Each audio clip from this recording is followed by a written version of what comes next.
Direito à vida, esse é o primeiro direito individual que a gente analisa, materialmente é o mais importante de todos, porque sem a vida nada existiria, mas ele não tem tantos detalhes. Eu trago a análise dele para que vocês vejam como que ele pode ser perguntado, e aqui já vem uma advertência para vocês que a todo momento, pessoal, eu vou trazer questões da própria plataforma do Que Concursos para a gente resolver juntos, né? Então acho que isso aqui vai ilustrar bem. Como, por exemplo, eu vou colocar aqui, eu vou deixar bem grandão para vocês, para que a gente resolva, né? Então, olha só, todo momento eu vou trazer questões, vou até tentar ampliar essa letra aqui, vamos ver se eu consigo.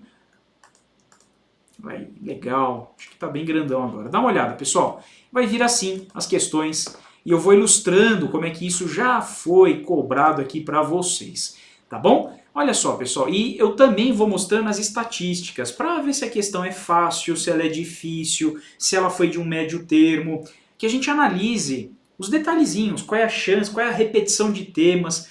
Bom professor também não é só aquele que mostra como caiu, mas mostra como ela vai cair para vocês e a prever questões de prova. Sejam muito bem-vindos, pessoal. Quando eu falo de direito à vida, eu vou fazer um PDF, obviamente, com vocês, aqui está. O que eu quero que você garanta na sua prova aí que você sabe? Que o direito à vida, ele possui 3 prismas de proteção. Então, como é que é, professor? O direito à vida possui 3 prismas de proteção. O que significa isso? O direito à vida é mais do que a proteção contra o homicídio ou contra alguém privar a sua vida indevidamente. O direito à vida, ele tutela o direito de nascer, o direito de não ser morto, né? E o direito de ter uma vida digna, que esse prisma foi cobrado na prova do INSS. Então a Sebrasp cobrou esse terceiro prisma.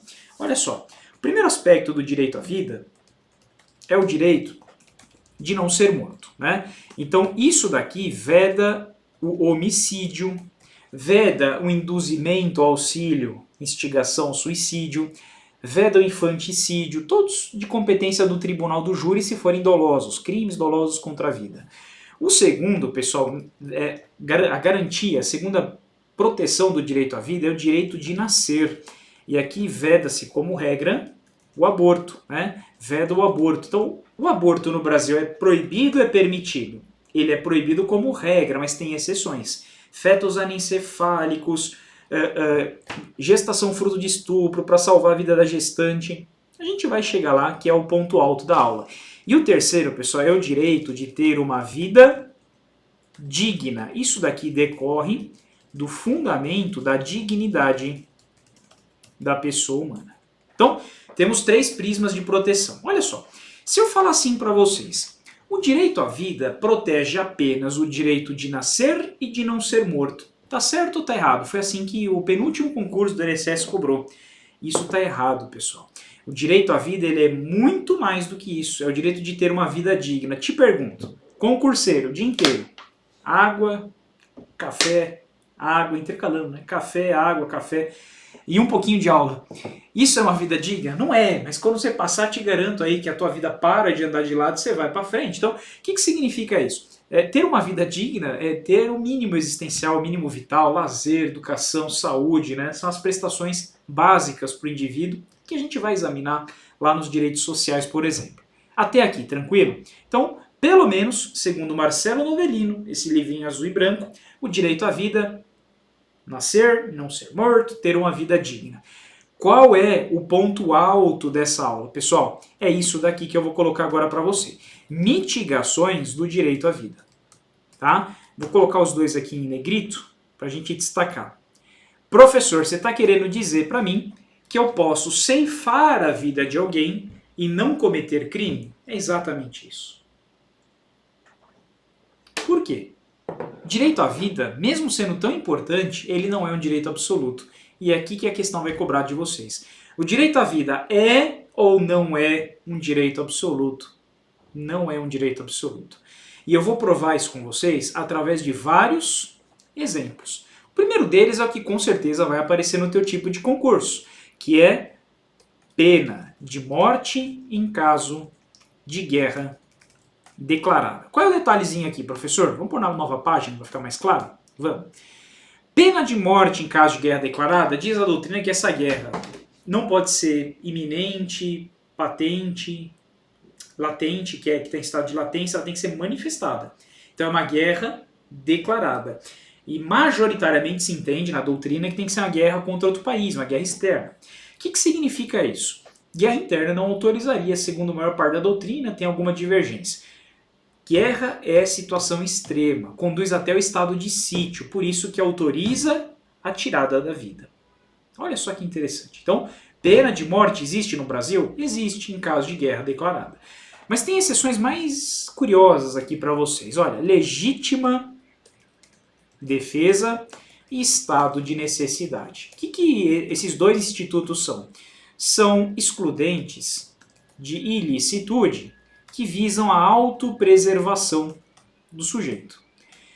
Vou dar o exemplo de uma e de outra e depois eu explico qual que é mais ou menos a distinção, embora aí o professor de penal fale muito melhor do que eu, né? É autopreservação, é o direito de salvar a si mesmo, né? Tem uma frase que eu acho polêmica, mas explica bem isso. Acho que é o melhor conceito que eu vi até hoje.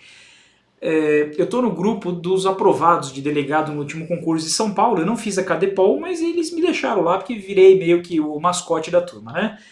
O doido que não assumiu. Esse é meu apelido lá. E aí tem a frase que é melhor ser julgado por 7 do que ser carregado por 6. Eu não sei bem o que eles querem dizer. É uma piada interna lá do grupo, mas o que significa isso? Que é o direito de se defender, de se autopreservar, desde que guarde a moderação, a proporcionalidade. Então o indivíduo vem te assaltar, te ameaçando, pôr a arma na cabeça. Você tem direito de sacar outra arma e matar ele? Sim. O ordenamento jurídico, por mais que seja uma situação que eu acho que o próprio indivíduo vai ter dificuldade a vida toda, né? Fala, pô, eu tirei a vida humana e tal, mas é uma situação necessária para sobrevivência. Ou para terceiros, pessoal. Então imagina que o cara põe uma cabeça, que eu acho que é pior ainda, arma na cabeça da sua filha, do seu filho, da sua mãe, da sua esposa, esposo. Você vai nutrir de energias que você nem sabia que você tinha, e pode ser, como teve um caso aqui de um vizinho, que ele pulou em cima do bandido quando estava tentando estuprar a filha de 8 anos, olha que loucura, né? A tamanho da violência que o cara se jogou em cima, o cara bateu a cabeça e morreu. Então, você vai dizer o quê? Foi legítima defesa, não foi? Foi, né? Ele tentou salvar terceiro, então é legítima defesa. O que eu estou dizendo? Alguém morreu. Alguém perdeu a vida. E não foi uma situação de ilicitude, é uma excludente de ilicitude, não é ilícito. Também não é incentivado pela ordem jurídica, vai lá e faz isso, não. É tolerado, né, para sobrevivência. Aí tem outra frase do grupo, amai-vos uns aos outros como a si mesmo. Como a si mesmo, não mais do que a si mesmo. Né? Então, são frases, obviamente, aí, exageradas, né, mas que ilustram bem a situação da legítima defesa. Eu termino com o melhor exemplo de todos. Poucos sabem, mas eu sou professor de judô aposentado, já não exerço mais essa atividade já tem muito tempo.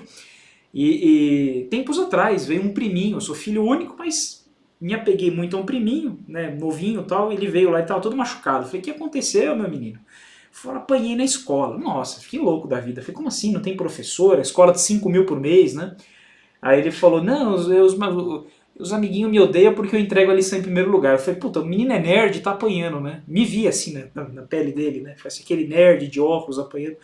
Falei, não vai mais acontecer isso não. Levei ele pro judô. Levei pro judô. 3 meses depois ele volta e fala, titio, não sei o que. Eu falei assim, legal, e aí, o que tá acontecendo? Eu falei, titio, antes eu apanhava na escola, né? Eu falei, e aí agora? Agora eu apanho na escola e no judô. Tá apanhando nos dois. O que é isso? Um dia eu tava treinando com ele, eu acho que eu desmoderei a força, apertei ele excessivamente, ele foi lá e me deu um soco, quase quebrou meu dente. O que ele agiu? Em legítima defesa. Perceba então que a legítima defesa é um sentimento que nasce com o ser humano, é um direito natural. Não precisa de lei nenhuma dizendo que você tem o direito de se proteger, de se preservar e de sobreviver.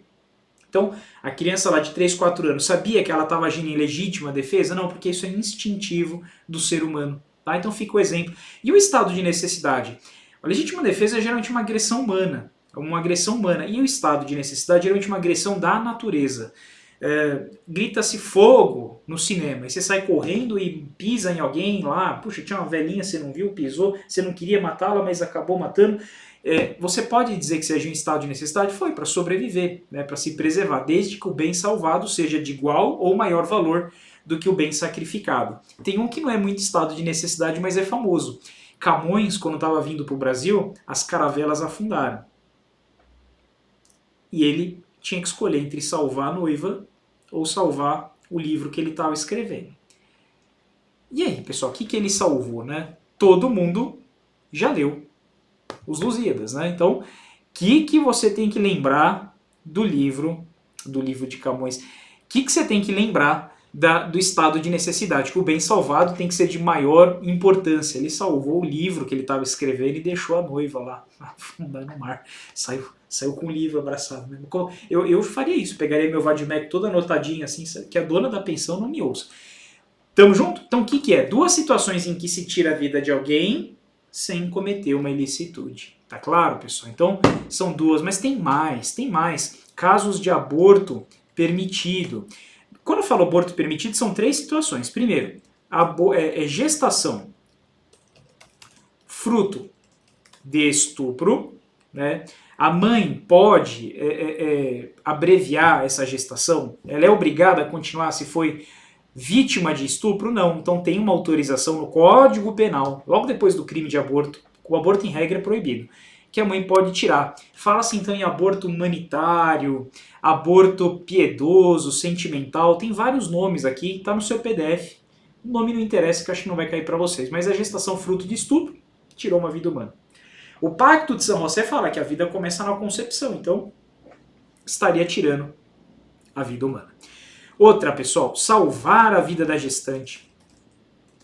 Aconteceu com uma parente que o sangue dela era colidente com o sangue do nascituro, e aí teve que escolher entre salvar a vida dela e a do filho, aí salvou a vida dela, enfim.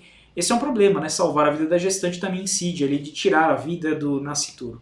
E a terceira é mais recente, não está no Código Penal, é do STF, a DPF 54, que é a chamada antecipação terapêutica de fetos anencefálicos, ou simplesmente o aborto de anencéfalos. Entende-se que é uma gestação natimorta, que vai viver... Tem polêmica, tá, pessoal? Eu falo porque tem histórico de crianças que sobreviveram até 4 anos, enfim, outras que sobreviveram semanas, meses, mas o STF entendeu que a opção é da mãe, preserva a dignidade da pessoa humana dela, preserva o direito à saúde, é hard case, é tema polêmico. Nas minhas aulas eu nunca vou polemizar, pessoal.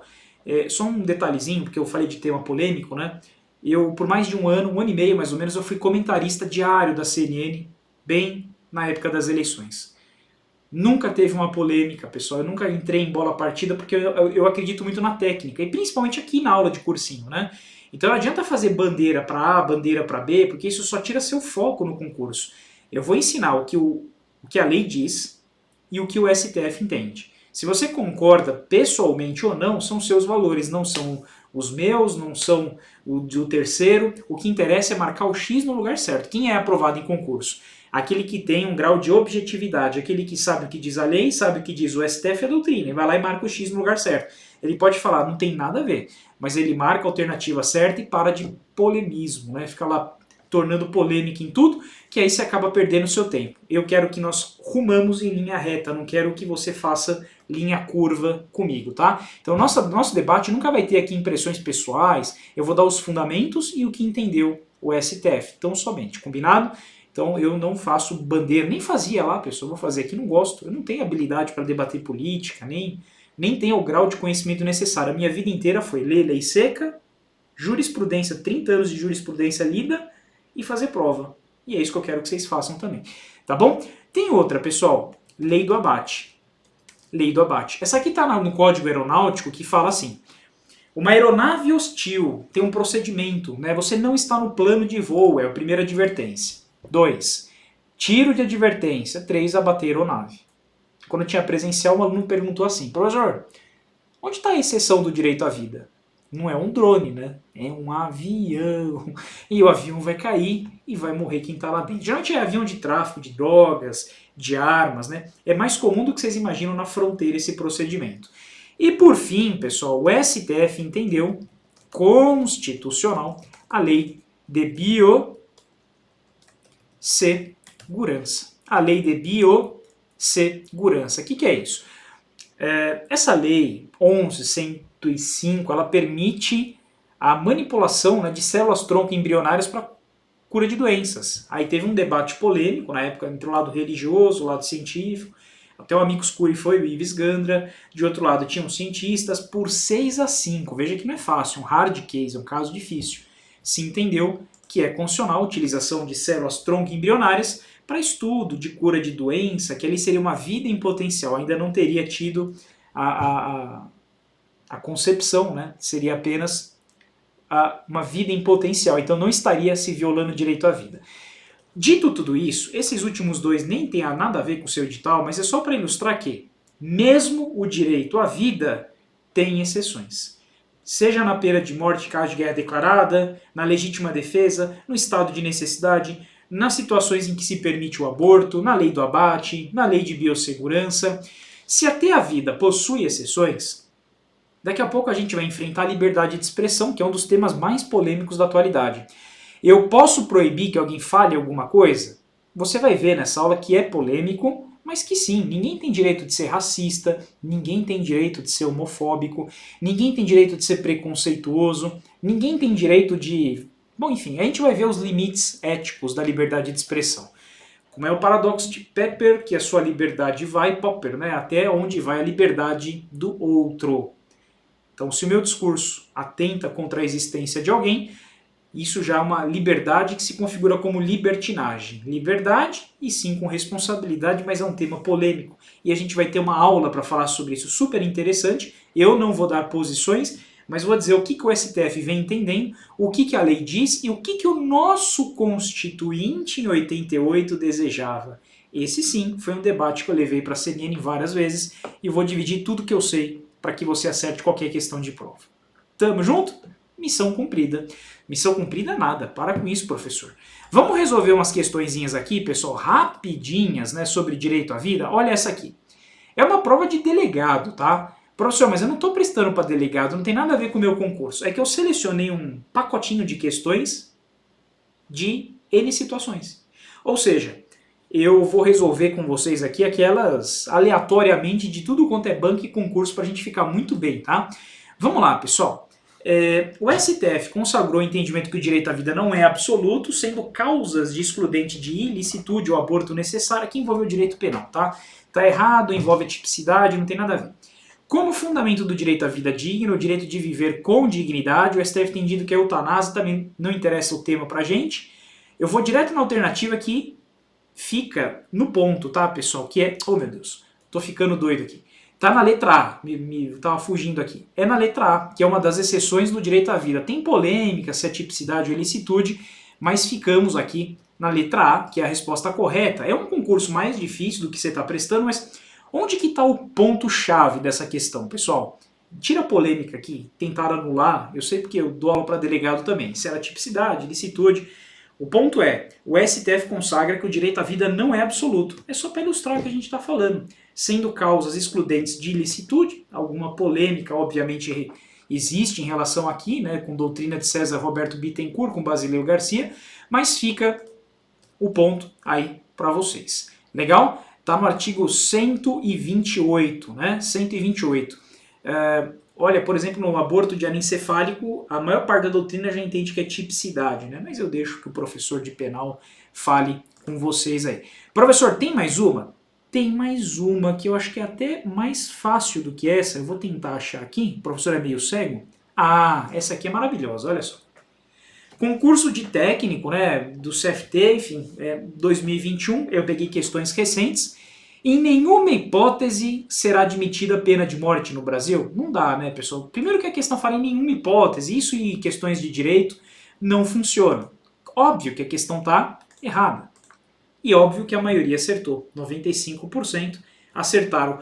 Pessoal, quando que existe a pena de morte? Acabamos de analisar. Em caso de guerra declarada.